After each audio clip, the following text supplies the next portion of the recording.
Assalamualaikum warahmatullahi wabarakatuh. Kam jirtu daawwattoota hordoftoota Simiidawaan har'as odeeffannoo tokkoon deebi'eera amma dhumaatti na wajjin tula. Odeeffannoon irraa mana gurguraa gosa 4 qabadhee dhufeera naannoo Finfinnee magaalaa Jimmaarraa.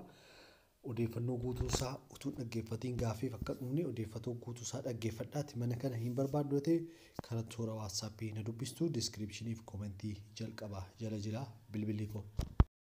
Odeeffannoon irraa inni jalqaba irratti argamu mana suuraa isaa asirratti daawwachaa jirtan kuni kaaree 140 seera qabeessa kaartaaf pilaanii qaba kan argamu magaalaa Sabbataa safarri addaasaa Arsamaa bakka jedhatti argama. Gatiin isaa miliyoona 1,250 jedhu yoo bitachuu barbaaddan karaa toora bilbila keenya duwwaa 9 duwwaa 83 kan toora WhatsApp na argattu odeeffannoo itti fufna. Kunis immoo akkuma suuraa isaa asirratti daawwachaa jirtan kunis seera qabeessa kaartaa pilaanii qaba bishaaniif ifaallee qaba. Kaaree 140 magaalaa Sabbataa safarri addaasaa Arsamaa bakka jedhamutti argama. Kunillee gatiin isaa miliyoona 1,400 jedhu waa bitachuu yoo barbaaddan qaamaan dhiyaatanii walii galuu dandeessu hir'isuus danda'u. Odeeffannoo biraattis hin ceesisaa amma dhumaatti na wajjin tura lama tafe amma gara viidiyoo magaalaa Jimmaatti isin daawwachiisaa amma dhumaatti na wajjin tura. Viidiyoo isaa akkuma daawwachaa jirtan kanatti naannoo magaalaa Jimmaa safarri addaasaa teekniik safar bakka jedhamutti argama. Manni kun naannoo isaa kana fakkaata karaan jira bishaan galeeraa fi ifaan galeeraa fi seera qabeessa kaartaa pilaanii qaba. Kaaree 200 irratti ijaarame L shapeedhaani. Kutaasaas waliin daawwannaa amma dhumaatti na wajjin tura isa yuun deemina. Manni isaa akka kanatti ijaarame L shapeedha. Baay'ee bareedaadha manichi.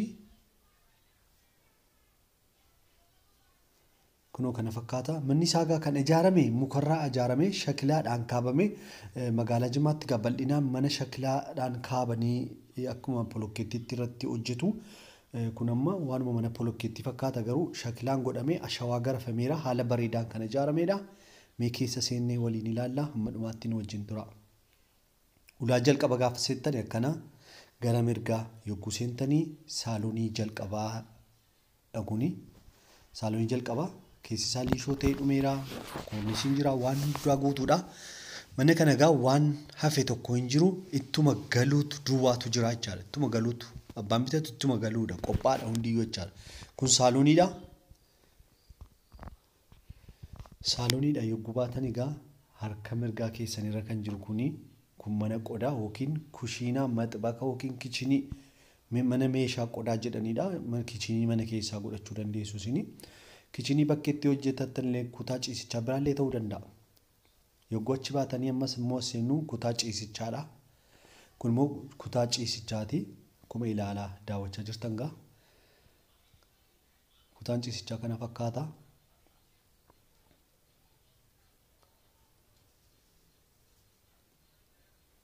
Yogguu baatanii kutaan biraallee jira. Kunoo kutaa isaan kutaa saaloonii dubartootaa jedhanii fayyadamtanii ijaaranii yookiin itti fayyadamu. Biraallee ciisicha ijoollees gochuu dandeessu isini. Kutaa ciisichaa 2 qaba. Mana kichinii tokko qaba. Mana meeshaa tokko qaba. Shintibeetiif shaaworii illee qaba kunoo. Manni lafa harka dhiqannaa isaa shintibeetiif shaaworiin isaa mana keessaan qaba. Kana fakkaata jechaadha. Walumaa galatti manni kun saaloonii tokko kutaa ciisichaa 2 fi shintibeetiif shaaworii mana meeshaa yookiin mana kishiniitti fayyadamtan tokko qaba. Seera qabeessa kaartaaf pilaanii qaba. Kan argamu magaalaa Jimmaa safarri addaasaa teekniik safar bakka jedhamutti argama. Gatiin isaa miliyoona 1,500 jedhu bitachuu warri barbaadan karaa toora bilbila keenya duwwaa 9 duwwaa 83 nu argattu. Komentii jalqabaarra immoo liinkiin teelegiraamii jira. Barreeffamaan illee kan gadhiisnu jira achi keessa seenaa maatii ta'a jechaadha. Kun immoo mana viidiyoo isaa daawwachaa jirtan kuni masarati isaa ka'ee dhagaan tuulamee jira. Bal'inni lafa isaa kaaree 140 yogguu ta'uuf seera qabeessa kaartaa pilaanii qaba. Kunillee kan argamu naannoo Finfinnee Daalatti bakka jedhamutti argama. Daalattiitti argama naannoo sana kanallee yoo barbaadanii gatiin isaa qarshii 800 jedhu. akkuma beekamu egaa karaa toora bilbila keenyaa komentii jalqabaa jalatti argama sanaan dubbistanii bitachuu dandeessu. Karaa biraa immoo egaa naannoo Alamganaa Furii Sabbataatti manoota jireenyaa adda addaa masarati isaanii kee jalqabamee hafeefaa yoo barbaadan karaa toora bilbila keenyaa nu dubbisuu ni argattu. Karaa biraa immoo egaa naannoo Buraayyuu Sulultaa fi Shawaa Meedaa warri gaafachaa jirtan jirtu dabareen egaa nuun bakka adda addaa deemnee kan beeksisnu torbee kan immoo yoo rabbi jedhee naannoo Shawaa Meedaa Buraayyuu isinii qabannee dhufna. Sulultaan illee jira. Karaa biraa immoo Adaamaa warri eeggattan Adaamaa illee jiru. Manni kun amma viidiyoon daawwachaa suuraa isaa ilaalaa jirtan kun magaalaa Adaamaa keessatti argama. Gatiin isaa odeeffannoo guutuusaa yoo rabbi jedhee boru yeroo kanan isinii qabadhee dhufa. Odeeffannoo guutuusaa magaalaa Adaamaa illee jalqabnee jira. Bal'inaan dhiyeessuuf eegna. Warri nu eeggachaa jirtanii obsaan nu eeggadhaa. Bakka barbaadan hundumaa isiniif dhiyeessina. Kanaaf egaa warkuma duraa warri sheer laayikii gootanii baay'ee galatoomaa isiniin jenna. Ammallee namoota adda addaa akka ittiin ga'uu fi ofii keessanii yoo barbaanne namni biraa kan barbaadu jira. Akka isaan bira ga'u sheer laayikii gochuu hin dagatiina. Yeroo darbe gatii konkolaataas kan nu gaafachaa jirtan illee jirtu. Yeroo darbe dhiyeesseen ture. Konkolaataan egaa guyyaa guyyaan doolaaraa wajjin gatiin isaa gadi deemuu fi yeroo ni jijjiirama. Amma odeeffannoo konkolaataa hin qabu. Yoo rabbi jedhe gara fuulduraas qabannee hin dhufne jechaadha. Karaa biraa immoo warroonni naannoo Finfinneedha ammas isinitti himaa naannoo Finfinnee jiraachuu bakka bitachuu yoo barbaadanii fedhii isaa qabaattanii gatiin isaa hin dabala naannoo Finfinnee akka godinaa miti.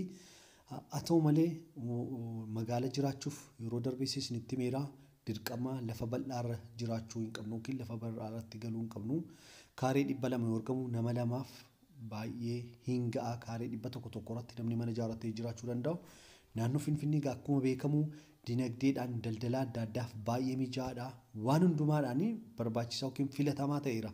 Gatii kanaaf isinillee warri biyya ormaa jiraattan keessumaa nama lamatti nama sadiitti kaaree xiqqoo irratti ijaarrattanii galuu dandeessu. Bara kana magaalaa Finfinneetti manni gatiinsa kan qaala'e tokkoffaan maali?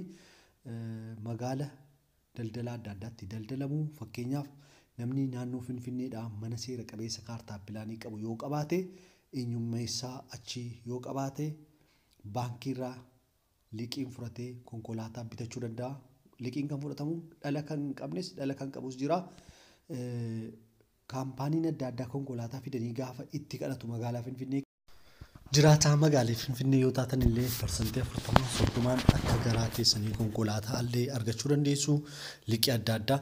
Gatii kanaaf egaa magaalaa keessa jiraachuun dirqama kaaree 200-300 irra jiraachuu hin qabnu. Kaareen 200 yoo xiqqaate nama 3f nama 4f ga'uu danda'a. Kondominiyeemii ammasin yeroo ammaa beekamu naannoo Finfinnee keessatti kaaree 50-70 guddaa inni jedhamu kaaree 100dha. Lafa kaaree 200 irratti immoo gaafa ilaaltanii baay'ee guddaadha. Gatii kanaaf jireenya lafa bal'aa qabattanii yookiin lafa bal'aa bituun dhab jettanii of dhiphisuurraa lafa xiqqoo irratti bakka jireenyaa bareedduu ijaarratanii jiraatu ni danda'ama.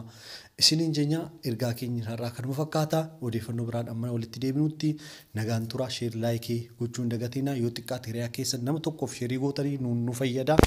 Isiniin immoo hin miidhu. Assalaamu alaikum warahmatullaahi wabarakaatu.